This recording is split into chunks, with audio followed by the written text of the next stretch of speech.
वालेकुम dear students, मेरे पास इस टाइम बायोलॉजी 10th की बुक है और आप देख सकते हैं कि फेडरल बोर्ड के अंदर ये बुक जो है वो पढ़ाई जा रही है। तो जिस तरह मैं चैप्टर वाइज जो है वो रिव्यूज़ दे रहा हूँ, हर एक चैप्टर को मैं डिस्कस कर रहा हूँ। तो आज जिस चैप्टर की बारी है रिव्यू की वो है जी chapter number 12 and you can say chapter number 4 coordination and control. तो ये चैप्टर काफ़ी कम्प्लेक्स चैप्टर है। जब आप 10th वाले बच्चे इस चैप्टर को देखते हैं तो काफ़ी परेशान भी होते हैं कि इस चैप्टर को किस तरह तैयार करें, क्योंकि इंतहाई कम्प्लेक्स टर्म्स और इंतहाई कम्प्लेक्स टॉपिक्स हैं इसके अंदर, न्यू टॉपिक्स हैं काफ़ी। तो लेकिन मैं आपको काफ़ी सिंपल करने जा रहा हूँ इस चैप्टर को, बहुत ज़्यादा सिंपल, इतना कि आप आराम से बहुत सारी चीज़ें इस चैप्टर के अंदर वन गो के अंदर आपको समझ आ जाएंगी। और उम्मीद है जब वीडियो आप एक दो दफ़ा देखेंगे और कुछ कम्प्लेक्स टॉपिक पे सेपरेट वीडियोज़ भी बनाऊँगा, उसको तब डिस्कस करेंगे। तो आइए चलते हैं चैप्टर की तरफ। इस पेज को आपने स्किप करना है। नेक्स्ट पेज भी आप जब जाना है तो आपने कोऑर्डिनेशन दो तरह की होती है, एक है नर्वस कोऑर्डिनेशन और एक है chemical coordination. Chemical coordination with the help of endocrine system, nervous coordination with the help of nervous system. Coordinated action जो होता है उसका ये पाथवे होता है, stimulus, receptor, coordinator, effector and response. अब स्टिमुलस क्या चीज़ है, ये डेफिनेशन हुई है इसकी। We can define stimulus any change in environment external and internal, यानी यहाँ से आप कर सकते हैं कि स्टिमुलस, इधर से बेशक आप इसकी डेफिनेशन कर लें और यहाँ तक कर लें। ये है जी स्टिमुलस। स्टिमुलस का प्लूरल जो होता है वो होता है स्टिमुलाई। अब वो सेल्स जो स्टिमुलस को डिटेक्ट करते हैं उन सेल्स को कहते हैं रिसेप्टर्स। यहाँ से डेफिनेशन इसकी, ये डेफिनेशन है इसकी रिसेप्टर्स की। एग्जांपल इसकी दे सकते हैं ईयर, आई वगैरह। कोऑर्डिनेटर्स, कोऑर्डिनेटर्स की डेफिनेशन होगी जी यहाँ से लेके यहाँ तक, और दो एग्जांपल आपने याद कर लेनी, ब्रेन एंड स्पाइनल कॉर्ड। ये नर्वस कोऑर्डिनेशन में है, जबकि केमिकल कोऑर्डिनेशन की अगर बात करें तो वहाँ पे एंडोक्राइन ग्लैंड्स जो है वो कोऑर्डिनेटर के तौर पे काम करते हैं। इफेक्टर्स की बात करें तो ये डेफिनेशन है, वो पार्ट्स जो कि कोऑर्डिनेटर की तरफ से मैसेज के अगेंस्ट रिस्पांस देते हैं। इसमें मसल या कोई ग्लैंड जो है वो इफेक्टर का काम करता है। नेक्स्ट पेज के ऊपर हम आगे जी, यहाँ पे जब हम आते हैं तो सबसे पहले रिस्पांस की डेफिनेशन है। ये रिस्पांस की डेफिनेशन यहाँ से लेके यहाँ तक होगी, और ये कुछ एग्जांपल दी है कि pulling hand away from the heart object, इस तरह की। ये दो अपने डायग्राम्स लाजमी याद कर लेनी है, समटाइम लेबलिंग के लिए आ जाती हैं, समटाइम बनाने के लिए आ जाती हैं। यानी नर्वस कोऑर्डिनेशन किस तरह होती है उसका पाथ में ड्रा करें, तो ये आप ड्रा करेंगे। देन एंडोक्राइन वाली यानी केमिकल कोऑर्डिनेशन किस तरीके से होती है उसका ये पाथ है, ये आप ड्रा कर सकते हैं। ह्यूमन नर्वस सिस्टम की अगर बात करें तो सेंट्रल नर्वस सिस्टम और पेरिफेरल नर्वस सिस्टम, ये दो सिस्टम्स हैं। सेंट्रल नर्वस सिस्टम के अंदर दो चीज़ें आती हैं, ब्रेन और स्पाइनल कॉर्ड, जबकि पेरिफेरल नर्वस सिस्टम के अंदर हमारी नर्व्स आती हैं। अब नर्व्स दो जगहों से निकलेंगी, ब्रेन से निकलेंगी, उन नर्व्स को कहते हैं क्रेनियल नर्व्स, और जो नर्व स्पाइनल कॉर्ड से निकलेंगे उन्हें कहेंगे स्पाइनल नर्व्स, जिनको आगे हम नेक्स्ट मैं डिटेल में आपको डिस्कस करता हूँ। सबसे पहले जी नर्व सेल या न्यूरॉन, ये डेफिनेशन हो गई, बेसिक यूनिट है। बिलियंस ऑफ न्यूरॉन्स जो हैं वो मौजूद हैं। ये न्यूरॉन की अथेंटिक डेफिनेशन है। Neurons are the specialised cells, यहाँ से लेके इफेक्टर तक आप कर लें। ये है जी एक नर्व या न्यूरॉन की पूरी उसके पार्ट्स। ये सेंटर में सेल बॉडी आपको दिखाई गई है। अब यहाँ पे एक्सॉन की और डेंड्राइट्स की दोनों की डेफिनेशन लिखी हुई है, आपने देख लेनी है। मैं आपको सिंपल इसको याद करने का मेथड बता देता हूँ। वो हेयर लाइक स्ट्रक्चर्स जो कि मैसेज को सेल बॉडी से अवे लेके जाते हैं, दूर लेके जाते हैं, उन हेयर्स को कहते हैं एक्सॉन्स। और जो हेयर लाइक स्ट्रक्चर्स मैसेज को सेल बॉडी की तरफ लेके आते हैं, टू वर्ड्स सेल बॉडी लेके आते हैं, उनको कहते हैं डेंड्राइट्स। ये दो डेफिनेशंस हो गई। शवान सेल्स वो शेल्स हैं, न्यूरोग्लियल सेल्स, जो कि डिफरेंट रेगुलर इंटरवल के ऊपर पाए जाते हैं। और शवान सेल्स जो हैं वो न्यूरॉन के गिर्द कवरिंग बनाते हैं, फैटी कवरिंग जिसे कहते हैं माइलिन शीथ। और कुछ जगहों से माइलिन शीथ जो है वो उतरी होती है, उन जगहों को कहते हैं नोड्स ऑफ रेनवियर। वहाँ से जब नर्व गुजरेगी न्यूरॉन में से, नर्व इम्पल्स जब गुजरेगी तो वो जंप करती गुजरेगी, तो वो जो जंपिंग न्यूरॉन होगी, जंपिंग इम्पल्स होगी, उस इम्पल्स को कहते हैं साल्टेटरी इम्पल्स। अब हमारे पास फंक्शन के हवाले से न्यूरॉन्स की तीन टाइप्स हैं, सेंसरी, मोटर और मिक्स्ड। इन तीनों की आपने डेफिनेशन जो है वो याद करनी है, ये मैं आपको स्किप नहीं कराऊंगा। यानी sensory, motor and mixed. Mixed को इंटर न्यूरॉन यहाँ पे वो कह रहा था, आप इंटर न्यूरॉन ही टर्म लिखें। देन आता है जी नर्व। नर्व की डेफिनेशन ये यहाँ से लेके नर्व की डेफिनेशन होगी। नर्व्स की तीन टाइप्स हैं, सेंसरी, मोटर और मिक्स्ड। इनकी डेफिनेशन आपने एज इट इज याद करनी है। देन आता है जी हमारे पास central nervous system. Central nervous system हमारे पास सबसे पहले आता है जी ब्रेन। अब ब्रेन जो है वो कहाँ पे सिचुएटेड है, ये हेड रीजन में, उसके गिर्द होती है जी क्रेनियम, और क्रेनियम की 3 मेम्ब्रेन्स होती हैं जिन्हें कहते हैं 3 लेयर्स होती हैं जिन्हें कहते हैं मेनिंजेस। और इनका काम क्या है? ब्रेन की प्रोटेक्शन देना, प्रोटेक्शन करना, उनके न्यूट्रिएंट्स और ऑक्सीजन वगैरह प्रोवाइड करना उसके टिश्यूज़ को। ब्रेन के अंदर एक फ्लूइड फील्ड वेंट्रिकल होता है जिसके अंदर जो फ्लूइड होता है उस फ्लूइड का नाम होता है जी cerebrospinal fluid, CSF। Easily आप याद रख सकते हैं। ब्रेन को 3 हिस्सों में डिवाइड किया जाता है, fore brain, mid brain, hind brain. The most important one is the fore brain and the hind brain. Mid brain को आप स्किप कर सकते हैं। फोर ब्रेन दिमाग का सबसे बड़ा हिस्सा, इसके फर्दर पार्ट्स हैं थैलेमस, हाइपोथैलेमस, सेरिबेरम। अब आपने इन तीनों को याद किस तरीके से करना है, आपने इनकी पोजीशन नोट करनी है कि किस जगह पे होते हैं और इनका फंक्शन नोट करना है। ज़्यादा बेसिक ये है कि इनका फंक्शन आप नोट कर लें। बाकी पेपर के अंदर कोई भी पार्ट आता है तो आपको ये पता हो कि ये पार्ट जो है वो ब्रेन के किस पार्ट का हिस्सा है। यानी हाइपोथैलेमस है तो वो फोर ब्रेन का हिस्सा है, और हाइपोथैलेमस का फंक्शन आप मैंने यहाँ ऑलरेडी अंडरलाइन की हुई, आप लोग भी जस्ट यहाँ मार्किंग कर लें। ये थैलेमस का फंक्शन लिखा हुआ है यहाँ से लेके यहाँ तक, हाइपोथैलेमस का फंक्शन लिखा हुआ है यहाँ से यहाँ तक। सेरिबेरम जो है ये लार्जेस्ट पार्ट है फोर ब्रेन का, और ये इसका फंक्शन है थिंकिंग, इंटेलिजेंस एंड इमोशन। अब सेरिबेरम जो है फर्दर उसके अंदर डिफरेंट हमारे पास लोब्स आते हैं।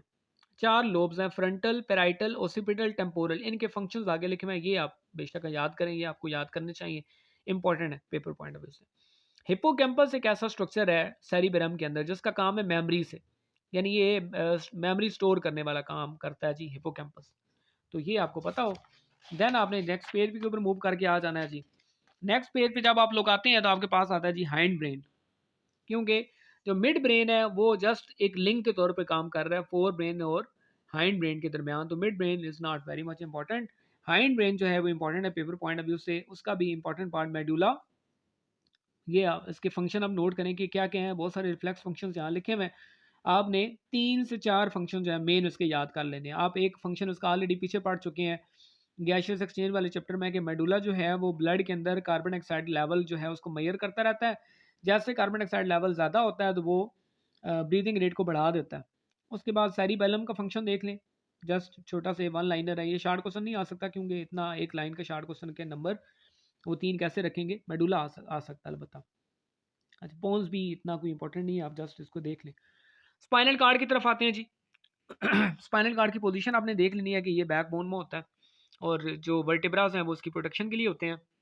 उसके बाद इसका जो आउटर रीजन है वो वाइट मैटर होता है, और जो सेंट्रल रीजन है उसे कहते हैं ग्रे मैटर, और इसकी शेप जो है वो बटरफ्लाई लाइक यानी यूँ होती है। अच्छा, अब आपने याद यहाँ पे करना है कि स्पाइनल नर्व्स और क्रेनियल नर्व्स, वे जैसे नीचे आ रहा है वहाँ पे आपको ज़्यादा क्लियर होगा, तब इसको ज़रा डिस्कस करते हैं। एक चीज़ आपने याद करनी है, ये 2 पॉइंट्स आपने ये वाले याद कर लेने, ये 2 पॉइंट्स ये आपने स्पाइनल कॉर्ड के हवाले से आपने याद कर लेने।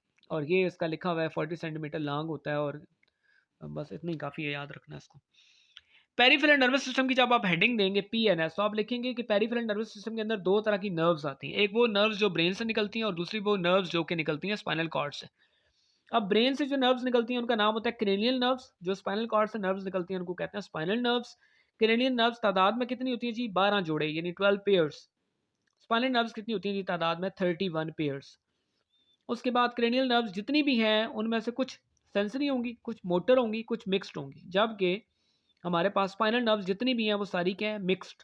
तो सम टाइम एग्जामिनर आपको डिफरेंस दे सकता है कि क्रेनियल और स्पाइनल नर्व्स में फ़र्क लिखें, तो आपको ये पता होना चाहिए। देन हमारे पास आता है जी सोमैटिक नर्वस सिस्टम और autonomic nervous system. Autonomic nervous system is very much important for the paper point of view, और आपने इसको सही तरीके से एक दफ़ा रीड करने के बाद इसको सही समझना है।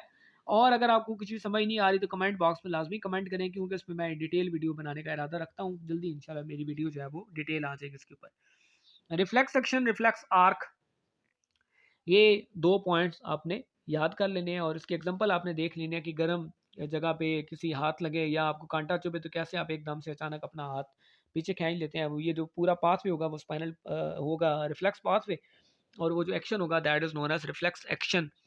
तो एनी हो, इसको आपने इतना ही करना है कि 2 पॉइंट्स आपने बस काफ़ी है इतना। ह्यूमन के अंदर रिसेप्टर्स कौन कौन से होते हैं जी? वैसे तो बहुत सारे हैं, लेकिन यहाँ आपके बुक के अंदर जो है वो आई और ईयर को जो है वो मेन डिस्कस हुआ है।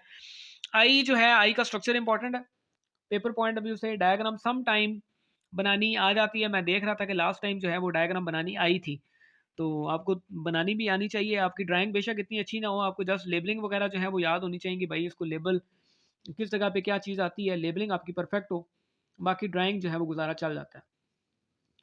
आई की जो आउटर मोस्ट लेयर है दैट इज नोन एज, उसके अंदर स्क्लेरा और कॉर्निया होती है। स्क्लेरा जो है वो आई को वाइट कलर देता है। ये एमसीक्यूज के अंदर भी अक्सर ऑप्शन जो है वो पूछे जाते हैं कि कौन सी लेयर जो है वो वाइट कलर देती है, तो आपको पता हो स्क्लेरा।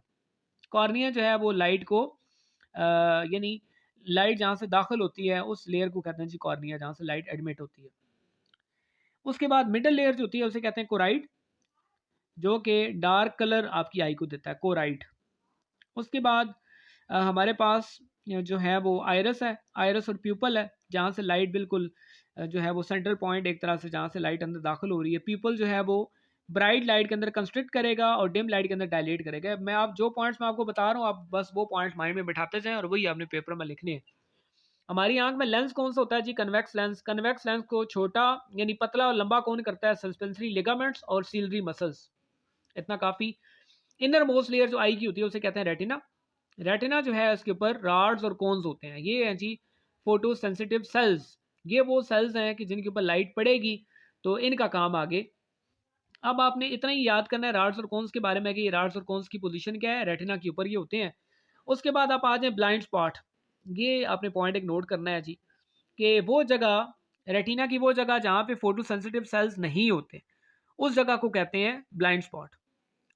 उसके बाद ये आपको एक्वस ह्यूमर और वर्चुअस ह्यूमर, ये दो चैम्बर्स हैं, यानी लेंस से एक साइड पे एक्वस ह्यूमर होता है, एक साइड पे वर्चुअस ह्यूमर होता है, और इनकी डेंसिटी डिफरेंट होती है, तब जाके लाइट जो है वो उसका पाथ जो है वो थोड़ा सा चेंज होता है। फिजिक्स में आप पढ़ते हैं जब लाइट एक मीडियम से दूसरे मीडियम में जाती है तो अपना पाथ थोड़ा चेंज करती है, तो वो वाला फिनोमेना आंख के अंदर होता है। फिर आपने याद जाना है जी राड्स और कोन्स के ऊपर। ये शार्ट क्वेश्चन इस दफ़ा जो पेपर में आया था सप्ली के पेपर में, वो मैंने देखा है कि नाइट ब्लाइंडनेस आया था। आपके पेपर के अंदर अब कलर ब्लाइंडनेस एक्सपेक्टेड है। नाइट ब्लाइंडनेस कब होती है? जब राड्स की कमी हो। और कलर ब्लाइंडनेस कब होती है? जब कोन्स की कमी हो, कोन्स की डेफिशिएंसी हो।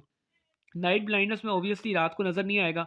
कलर ब्लाइंडनेस में जो रेड ग्रीन और येलो कलर है, उन कलर्स में डिफ्रेंशिएट करना जो है वो मुश्किल हो जाएगा, वो बंदा डिफ्रेंशिएट नहीं कर पाएगा। बाकी इसकी स्टोरी आपने पढ़ लेनी है, ये दोनों पैराग्राफ्स जो हैं वो इंपॉर्टेंट है, इनको मैं बिल्कुल नहीं छुड़वाऊंगा। आंख की दो बीमारियां जी, मायोपिया, हाइपरमेट्रोपिया, करनी पड़ेंगी, कोई स्किप नहीं करवा रहा। हाँ, ये जो आगे साइंटिस्ट आ रहे हैं इसमें आपने जस्ट बुक का नाम ही आप याद रख लें, इब्न असम की बुक है, बुक ऑफ ऑप्टिक्स, नाम आपको आना चाहिए बस, काफ़ी है। इन्होंने आंख के ऊपर काफ़ी काम किया, बंदा अपनी तरफ से कुछ डिटेल भी लिख सकता है, डोंट वरी। अउल के बारे में स्टोरी लिखी हुई है। अउल आपने जस्ट यही याद रखें कि इसकी आंख में राड्स जो हैं वो ज़्यादा होते हैं, दैट्स व्हाई ये रात को निकलता है, दिन को उसे नज़र नहीं आता। ईयर आ गया जी। अब ईयर का मेन काम तो आपको पता है कि हेयरिंग है, लेकिन ईयर का एक और काम भी है जो कि हम एंड पे देखते हैं, क्या है? ईयर के बारे में जो एक्सटर्नल ईयर है वो इंपॉर्टेंट है पेपर पॉइंट ऑफ व्यू से, और इंटरनल ईयर है, यानी दो कान के हिस्से जो है वो इंपॉर्टेंट है पेपर पॉइंट ऑफ व्यू से। एक्सटर्नल ईयर जब पढ़ेंगे तो उसके अंदर मेन मेन हेडिंग्स आपने, मैं जब भी आपको हमेशा यही कहता हूँ कि जब भी लॉन्ग क्वेश्चन आएगा, आपने लॉन्ग क्वेश्चन का आंसर हमेशा पॉइंट्स में लिखना है, कभी भी उसको एज इट इज़ एक थ्योरी का बना के बस लिख नहीं देना, उसके मार्क्स आपको बहुत कम मिलते हैं। पॉइंट्स की शक्ल में लिखें, और जो इंपॉर्टेंट चीज़ आपको नजर है उसको बोल्ड भी करें, उसको ज़रा मार्कर से लिखें। पिन्ना जो है वो एक्सटर्नल पार्ट है। पिन्ना से आगे साउंड वेव्स जो ऑडिटी केनाल के अंदर दाखिल होती हैं, वहाँ से आगे जाके वो टकराती हैं ईयर ड्रम के साथ। ईयर ड्रम से आगे हवा जो है वो चलेगी आगे मिडल ईयर के अंदर। मिडल ईयर के अंदर हमारी बॉडी की सबसे छोटी हड्डियाँ मिडल ईयर में पाई जाती हैं, जिनके नाम ये दिए हैं जी, मैलियस, इंकल्स एंड स्टेपिस। इनके साथ साउंड वेव्स टकराती हैं और फिर वो टकराती हैं जाके ओवल विंडो के साथ, और ओवल विंडो जो है वहाँ से आगे हवा जो है वो आगे चली जाती है। ये वो ट्यूब है, यूस्टेशियन ट्यूब, जिसके ज़रिए हमारे गले का जो कनेक्शन है वो हुआ हुआ है, यानी middle ear is connected with the nasal cavity. इस ट्यूब के जरिए हमारा कनेक्शन जो है वो हुआ हुआ है। देन हमारे पास आता है जी इनर ईयर। इनर ईयर के अंदर हमारे पास वेस्टिब्यूल है, सेमी सर्कुलर कैनाल्स हैं, और कोकिलिया है। कोकिलिया वो लिक्विड है जो कि यहाँ पे घूम रहा है, मूव कर रहा है, और ये मतलब साउंड वेव्स को एक तरह से उसको एम्पलीफाई कर रहा है। और देन यहाँ पे साथ ही ऑडिटरी नर्व होगी जो कि मैसेज को लेके चली जाएगी हमारे ब्रेन की तरफ, और ब्रेन जो है वो उस मैसेज को रिकॉग्नाइज करेगा और बताएगा कि साउंड किस टाइप की थी। तो आपने ये, मैंने वैसे आपको कहा कि मिडल के एक्सटर्नल और इनर ईयर इंपॉर्टेंट है, लेकिन अब आपको बताने के बाद मुझे लग रहा है कि मिडल ईयर जो है वो ज़्यादा इंपॉर्टेंट है, आने के ज़्यादा चांस मिडल ईयर के हैं। इसको ज़रा डिटेल में आपने करना है। प्रोसेस ऑफ हेयरिंग बेशक सिंपल था, उसको छोड़ दें। आप अपनी तरफ से लिख सकते हैं कि एक्सटर्नल ईयर से आवाज़ जब दाखिल होती है, साउंड जब दाखिल होती है तो वो आगे डिफरेंट बॉडी जो पोर्शंस हैं उसके साथ टकराती है और इनर ईयर में आती है, वहाँ पे कॉक्लिया होता है, कॉक्लिया उसको एम्पलीफाई करता है, ऑडिटरी नर्व होते हैं उसको लेके ब्रेन की तरफ जाती है, ब्रेन मैसेज को रिकग्नाइज करता है, यूँ हमें आवाज़ आती है। देन एक इंपॉर्टेंट फंक्शन हमारा ईयर का वो है जी बॉडी बैलेंस। ये पैराग्राफ वेरी मच इंपॉर्टेंट। ये आ सकता है कि how our ear maintains the balance of the body, ये आ सकता है पेपर के अंदर क्वेश्चन। दैट्स वाई आपको क्लियर हो। हमारा जब एंडोक्राइन सिस्टम है तो एंडोक्राइन सिस्टम के अंदर हमारे पास आते हैं जी एंडोक्राइन ग्लैंड्स। ठीक है, हमारे पास ग्लैंड्स होते हैं। ग्लैंड्स वो स्ट्रक्चर्स हैं जहाँ से कुछ केमिकल्स निकलते हैं जिन्हें कहते हैं हार्मोन्स, जो कि ये हार्मोन की डेफिनेशन लिखी है यहाँ से लेके यहाँ तक, हार्मोन की डेफिनेशन आपने कर लेनी है। ग्लैंड्स दो टाइप्स के हैं, आपकी बुक में मेरे ख्याल में उन्होंने नहीं लिखा, लेकिन आपको पता होना चाहिए। दो तरह की ग्लैंड्स हैं, एक है जी एक्सोक्राइन ग्लैंड्स और एक है एंडोक्राइन ग्लैंड्स। वो ग्लैंड्स के जो कि अपनी सिक्रीशन डायरेक्ट ब्लड के अंदर डाल देते हैं उनको कहते हैं एक्सोक्राइन ग्लैंड्स। और वो ग्लैंड्स की जिनके साथ एक डक्ट अटैच है वो अपनी सिक्रीशन उस डक्ट के अंदर डालते हैं और डक्ट के जरिए ही बगैर ब्लड के साथ फ्रीली कॉन्टैक्ट के वो चीज़ जो है वो अपने टारगेट एरिया तक पहुंचती है। उन ग्लैंड्स को कहते हैं एक्सोक्राइन ग्लैंड्स। मैं दोबारा रिपीट कर देता हूँ, वो ग्लैंड्स जो कि अपनी सिक्रीशन डक्ट्स के अंदर डालते हैं उनको कहते हैं एक्सोक्राइन ग्लैंड्स। और वो ग्लैंड्स जो कि अपनी सिक्रीशन डायरेक्ट ब्लड के अंदर डाल देते हैं और ब्लड के जरिए वो उनके हार्मोन्स हैं वो टारगेट एरिया तक पहुंचते हैं, उनको कहते हैं एंडोक्राइन ग्लैंड्स। अब हमारे पास एंडोक्राइन ग्लैंड्स यहाँ पे दिए हैं जी। सबसे पहले पिट्यूटरी ग्लैंड है which is very much important, इसे कहते हैं जी मास्टर ग्लैंड। पिट्यूटरी ग्लैंड को मास्टर ग्लैंड कहा जाता है। उसकी वजह ये है कि पिट्यूटरी ग्लैंड ना सिर्फ अपने हार्मोन सिक्रीट करता है बल्कि डिफरेंट और हार्मोन्स की उनके फंक्शंस को भी कंट्रोल करता है, डिफरेंट और ग्लैंड्स के फंक्शन को कंट्रोल करता है कि भाई उन्होंने कौन सा हार्मोन सिक्रीट करना है कौन सा नहीं करना। अब पिट्यूटरी ग्लैंड का आपका जो क्वेश्चन है वो आएगा जी पेपर के अंदर लॉन्ग, तो पिट्यूटरी ग्लैंड को मैं आपको बिल्कुल नहीं छुड़वा रहा। इसके आपने एंटीरियर लोब पोस्टीरियर लोब दोनों तैयार करने हैं। आप तैयार किस तरीके से करने हैं कि आपको एंटीरियर लोब के हार्मोन्स के नाम आने चाहिए, पोस्टीरियर लोब के हार्मोन्स के नाम आने चाहिए जो कि आपने बोल्ड करके लिख देने हैं। उसके अलावा यहाँ पे ये बड़ा इंपॉर्टेंट हार्मोन है ग्रोथ हार्मोन। ये इसकी वजह से 3 तरह की बीमारियां हो सकती हैं, डवार्फिज्म, जायजेनेटिज्म, एक्रोमेगैली। इस पे डिटेल वीडियो बाद में बनाऊंगा। उसके बाद पोस्टीरियर लोब से वैसोप्रेशन और एडीएच, ये 2 हार्मोन सिक्रीट हो रहे हैं, वैसोप्रेशन और ऑक्सीटोसिन, क्योंकि एडीएच और वैसोप्रेशन एक ही नाम है। ये जो हार्मोन है ऑक्सीटोसिन ये फीमेल्स के अंदर सिक्रीट होता है। थायराइड ग्लैंड की अगर बात करें तो से हार्मोन सिक्रीट होता है जी थायरॉक्सिन, और एक बीमारी इसके साथ जो अटैच है वो गॉइटर की डिजीज है। अच्छा, ये 2 टर्म्स है ना ये आपको आने चाहिए, हाइपोथायराइडिज्म और हाइपरथायराइडिज्म, इनमें डिफरेंस समटाइम आ जाता है। इसको आपने इस पैराग्राफ को भी आपने स्किप नहीं करना। ये मैं आपको पिट्यूटरी ग्लैंड और थायराइड ग्लैंड ये दोनों स्किप नहीं करवा रहा। हाँ, पैराथायराइड ग्लैंड में से एक ही हार्मोन निकलता है जिसे कहते हैं पैराथ्रोमोन, ये किसी हद तक आप स्किप चलें कर दें, इसको आप छोड़ सकते हैं। एड्रीनल ग्लैंड से जो हार्मोन निकलता है उसे कहते हैं जी एपिनेफ्रीन और एड्रीनालिन, और एक हार्मोन होता है कार्टिकोस्टेरॉइड। इनके फंक्शन आपने याद करने हैं। पेंक्रियाज को कहा जाता है डबल ग्लैंड, मास्टर ग्लैंड कहा जाता है पिट्यूटरी ग्लैंड को, डबल ग्लैंड कहा जाता है पेंक्रियाज को। पेंक्रियाज का भी मैं आपको स्किप नहीं करवाऊंगा। ये बड़ा इजी सा है कि पेंक्रियाज से 2 तरह के हार्मोन्स निकलते हैं, एक होता है इंसुलिन, एक होता है ग्लूकागॉन। इंसुलिन जो है वो ब्लड ग्लूकोज लेवल को कम करता है, ग्लूकागॉन ब्लड ग्लूकोज लेवल को बढ़ाता है। अगर इंसुलिन कम सिक्रीट हो तो शुगर पेशेंट बंदा बन जाता है, डायबिटीज मेलाइटस उसे कहते हैं। तो ये सिंपल सी चीज़ें हैं, कॉमन सेंस है, ये आपको आने चाहिए। गुनेड्स में मेल गुनेड्स और फीमेल गुनेड्स होते हैं। मेल गुनेड्स से जो हार्मोन निकलता है उसे कहते हैं टेस्टोस्टेरोन। फीमेल गुनेड्स यानी ओवरी से जो हार्मोन निकलता है उसे कहते हैं एस्ट्रोजन एंड प्रोजेस्टेरोन। अब फीडबैक मैकेनिज्म आगे आ जाता है जी। नेगेटिव फीडबैक में क्या होता है, ये मैंने उसकी एग्जांपल आपको कोट कर दी है। पॉजिटिव फीडबैक में मैंने आपको उसकी एग्जांपल भी कोट कर दी और बता भी दिया एक लाइन, ये वाली आपने याद कर लेनी है। नेगेटिव फीडबैक में आपने ये वाली लाइन जो है यहाँ तक याद करनी है विद एग्जांपल यहाँ तक, यानी ये यहाँ से लेके यहाँ तक आप याद करेंगे नेगेटिव फीडबैक। पॉजिटिव फीडबैक आप यहाँ से लेके एग्जांपल तक आप याद करेंगे। अच्छा, ये पेपर पॉइंट ऑफ व्यू से इंतहाई इंपॉर्टेंट है और ये मेरे ख्याल में मस्ट इन दोनों में से एक जो है वो शार्ट क्वेश्चन के अंदर आएगा। देन हमारे पास बीमारियां आ जाती हैं जी, पैरालिसिस एंड एपिलिप्सी। दोनों बीमारियों में आप चॉइस पे मैं आपको क्या कहूँ कि कौन सी बीमारी आप छोड़ दें, दोनों ही इंपॉर्टेंट है, लेकिन paralysis is very much important. Paralysis को आप करें, मैंने बिल्कुल इसको मार्क किया हुआ है कि यहाँ से लेके यहाँ तक आप करें, एनफ है। एपिलेप्सी आप यहाँ से लेके यहाँ तक करेंगे और उसके बाद अब ये 2 टर्म्स हैं, ये anti convulsant drugs and anti epileptic drugs आप यूज़ करेंगे जिन लोगों को मिर्गी का दौरा वगैरह जो है वो पड़ता रहता है। ये एज आप याद रख लीजिए कि 40 ईयर, और ये एपिलेप्सी के मेन काजेज हैं ये आपको आने चाहिए कि क्या क्या इसके मेन काजेज हो सकते हैं। ये था जी आपका कोऑर्डिनेशन एंड कंट्रोल वाला चैप्टर। इंतहाई कम्प्लेक्स चैप्टर, आपको लगा होगा कि काफ़ी मुश्किल है, लेकिन वीडियो को देखने के बाद मेरे ख्याल में काफ़ी ज़्यादा आसानी आप लोगों के लिए होगी और आपका माइंड जो है वो क्लियर हुआ होगा। वीडियो देखने के लिए बहुत शुक्रिया। दोस्तों के साथ लाज़मी शेयर करें। Till then take care. अल्लाह हाफ़िज़।